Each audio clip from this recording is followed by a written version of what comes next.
Hi, my name is Peter Stogios and I'm a Senior Research Associate at BioZone at the University of Toronto.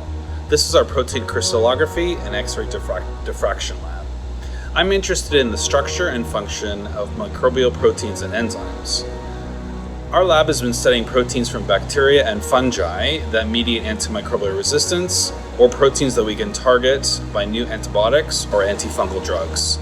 We're also interested in engineering new enzymes to conduct interesting and novel chemistry. When the COVID-19 pandemic began, we became very interested in studying the structure and function of SARS-CoV-2 virus proteins. Working with the SGC Structural Genomics Consortium, our group is producing, distributing, and crystallizing as many of the 25 proteins encoded by the virus as we can. Taking an open science approach, we are distributing all our materials freely and widely to the scientific community. We believe this is especially important in this pandemic. By purifying, crystallizing, and solving the 3D structure of SARS-CoV-2 virus proteins, we hope to understand more about the virus's biology and to get ideas into how to block its replication using small molecules.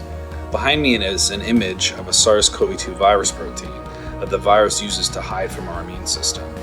Working with the SGC, we're trying to discover small molecules that block the function of this protein. With further development, these molecules could serve as new antiviral therapies to treat COVID-19.